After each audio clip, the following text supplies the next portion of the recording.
Hello guys, welcome to my channel banking blogs of Rishika. आज जैसे कि LIC एडीओ पेपर था जिसका मेंस था, फर्स्ट शिफ्ट था मेरा जो मैंने दिया है।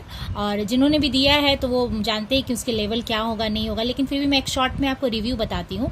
सबसे पहले जो कि कंपोजिट टाइम था हमारा 160 मिनट का, उसमें से सबसे पहले मैंने रीजनिंग और मैथ्स को ऑप्ट किया था, जिसका लेवल मुझे बाकियों का नहीं पता, बाकियों को तो इजी लग रहा था, बट मुझे तो मैथ्स का ओवरऑल मॉडरेट ही लगा। मॉडरेट क्या, मुझे डिफिकल्ट ही लगा मैथ्स का। रीजनिंग ठीक था, डुएबल था, लेकिन हाँ इसमें भी क्या थी, इजी टू मॉडरेट ही मैं रखूंगी, क्योंकि साइलो पजल तो बन रहा था, लेकिन वहीं पे जब रिलेशन एक पजल दिया हुआ था कि भी उसका भाई है बहन है इस तरीके का, वो चूंकि ओनली 4 क्वेश्चन ही थी उसमें, लेकिन फिर भी उसको बनाने में काफी ज्यादा टाइम लग गया। तो मैं रीजनिंग को इसी वजह से इजी टू मॉडरेट बोलूंगी। और मैथ्स तो मुझसे खैर बहुत ज्यादा बना ही नहीं, तो मैं बता नहीं सकती हूँ।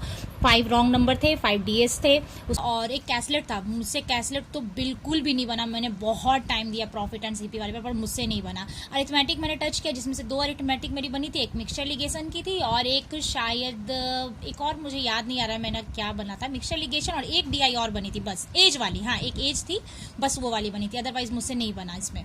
तो मैथ्स को तो मैं मेरे अकॉर्डिंग तो मैथ्स को मैं डिफिकल्टी बोलूंगी, क्योंकि मेरा मैथ्स में बना नहीं ज्यादा क्वेश्चन।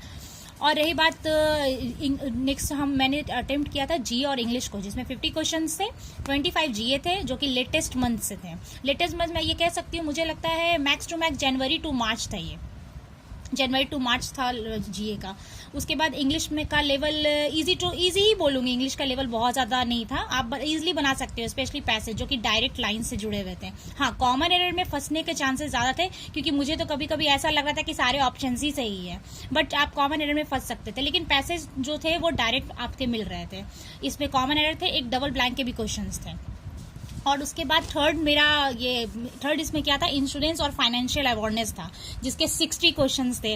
और भाई साहब 60 क्वेश्चन 1 से लेके 60 तक जाने में मानो जैसे कि लग रहा था अब क्वेश्चन खत्म हो। हालांकि क्वेश्चन का लेवल मैं इसको इजी टू मॉडरेट ही बोलूंगी।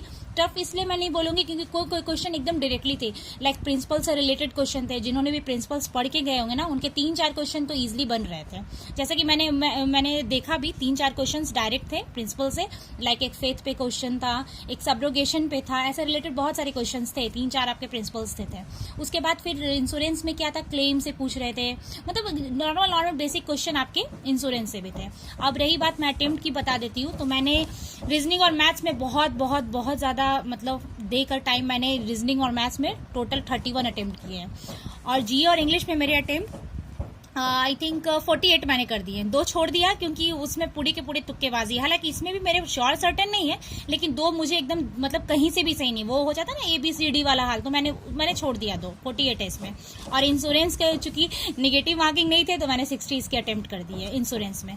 तो ओवरऑल अटेम्प्ट तो जो भी है, क्योंकि इसमें तो निगेटिव मार्किंग है नहीं, तो बहुत लोग तो सारे अटेम्प्ट करेंगे ही, लेकिन हाँ ये 31 ही मेरे बने। तो जाहिर सी बात है, लोगों के मेन अटेम्प्ट यही होने वाले हैं, इसमें तो पूरे तो करेंगे। तो मैं LIC एडीओ मेंस के रिव्यू को मतलब खुद के तरीके से देते हुए मैं इसे कहूंगी कि ये मॉडरेट पेपर था, इजी तो कहीं से भी नहीं था। Thank you for watching my channel.